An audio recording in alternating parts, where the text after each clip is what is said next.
Bob Probert was one of the most feared enforcers in NHL history, but his story goes far deeper than the fights that made him famous. The Detroit Red Wings legend dominated the ice as both a fighter and a scorer, yet his life took tragic turns that we now understand through a completely different lens thanks to groundbreaking medical research. Born in Windsor, Ontario in 1965, Probert carved out a unique place in hockey history. He wasn't just another tough guy throwing punches. During his peak 1987-88 season, he scored 29 goals and 33 assists for 62 points, while also leading the league with 398 penalty minutes. This combination of skill and toughness was almost unheard of for an enforcer. He made the All-Star game that year, proving he belonged among the league's elite players. Probert formed half of the legendary Bruise Brothers duo alongside Joey Kosser in Detroit. Together, they provided protection for skilled teammates like Steve Yzerman, allowing the Red Wings stars to play without fear of retaliation. His fighting resume included memorable bouts with other legendary tough guys like Ty Domi and Marty McSorley. One remarkable night in 2002, he fought Jody Shelley 3 times in a single game, something that wouldn't happen again for 14 years. The numbers tell the story of his dual nature. Probert finished his career with 3,300 penalty minutes, ranking 4th all-time in NHL history. But he also scored 163 goals and had 384 points across 935 games. For an enforcer, those offensive numbers were extraordinary. He could protect his teammates and then turn around and score crucial goals. However, Probert's personal life became increasingly troubled as his career progressed. He struggled with alcohol and substance abuse from a young age, admitting he had drinking problems by age 17. These struggles escalated into a significant cocaine habit that reportedly cost him $42,000 in a single year during his career. If you're interested in learning more about hockey's complex history and the players who shaped the game, make sure to subscribe and let me know in the comments which enforcer from hockey's past you'd like to hear about next. The turning point came in March 1989 when Probert was arrested, attempting to cross the border from Windsor to Detroit with 14 grams of cocaine hidden in his underpants. This arrest led to a federal conviction, 3 months in prison, and an indefinite suspension from the NHL. The legal complications were severe, with immigration authorities attempting to deport him despite a judge's recommendation against it. His troubles continued throughout the 1990s. In July 1994, he crashed his motorcycle in West Bloomfield Township, Michigan, with a blood alcohol level 3 times the legal limit and trace amounts of cocaine in his system. This incident proved to be the final straw for the Red Wings organization, who announced they wouldn't offer him a new contract just 4 days later. Even after retiring, Probert faced legal issues. In 2004, he was arrested in Florida after a public altercation where police had to subdue him with tasers and stun guns. The following year brought 2 more arrests in Ontario for various infractions, including consuming alcohol while on bail. For years, these incidents painted a picture of a man unable to control his impulses or overcome his addictions. The hockey world and media often framed his struggles as personal failings or character flaws. Many wondered how someone so successful on the ice could be so troubled off it. Everything changed on July 5, 2010, when Probert collapsed and died of a heart attack while boating with his family on Lake St. Clair. He was only 45 years old. In what would prove to be a final act of generosity, Probert had previously arranged for his brain to be donated to medical research, hoping to help make sports safer for future generations. The research conducted at Boston University revealed a shocking truth that reframed Probert's entire life story. On March 3, 2011, doctors officially confirmed that Probert had suffered from chronic traumatic encephalopathy, or CTE. This neurodegenerative disease is caused by repeated head trauma and was only the 2nd confirmed case in an NHL player at that time. The medical findings were devastating but illuminating.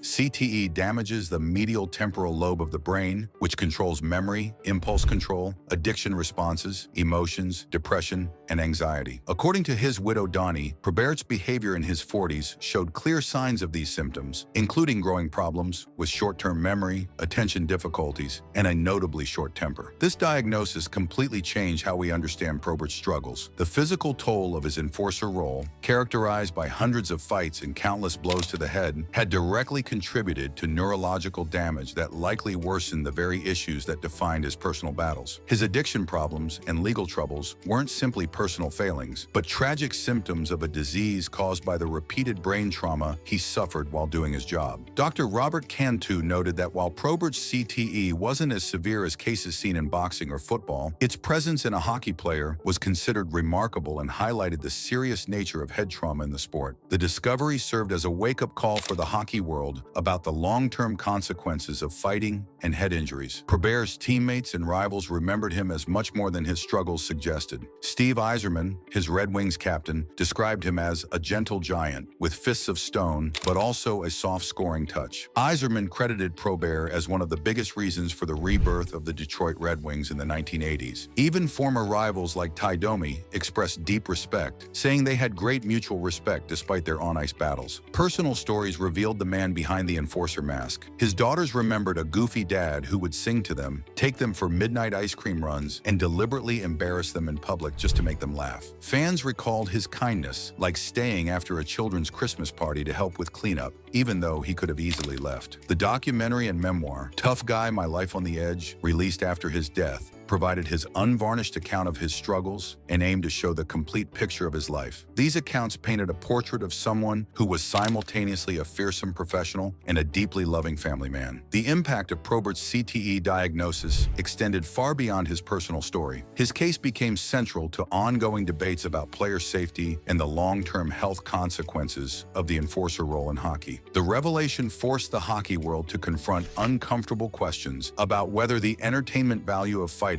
was worth the potential cost to players' lives and mental health. His death and subsequent diagnosis came at a crucial time in hockey's evolution. The NHL was already beginning to grapple with concussion protocols and player safety measures, but Probert's case added urgency to these discussions. His story became a rallying point for advocates pushing for stricter fighting rules and better protection for players who took on enforcement roles. The medical community also took notice. Probert's case contributed to a growing body of research linking repetitive head trauma in hockey to long-term neurological problems. His brain donation helped researchers better understand how CTE develops in hockey players compared to athletes in other contact sports, leading to more targeted prevention and treatment approaches. Perhaps most importantly, Probert's story helped reduce stigma around addiction and mental health issues in professional sports. By demonstrating the connection between brain injury and behavioral problems, his case encouraged more open discussions about these topics in hockey locker rooms and front offices. His story highlights the complex relationship between brain trauma and behavioral issues that many former athletes face. The symptoms of CTE, including impulse control problems and increased susceptibility to addiction, can create a tragic cycle where the very career that makes someone famous also contributes to the struggles that later define their life. Today, Bob Probert's legacy serves multiple purposes. He remains celebrated as one of the most effective enforcers in NHL history, a player who could both intimidate opponents and contribute meaningfully to his team's offense. His 1987-88 season stands as perhaps the greatest single season by an enforcer in league history. More importantly,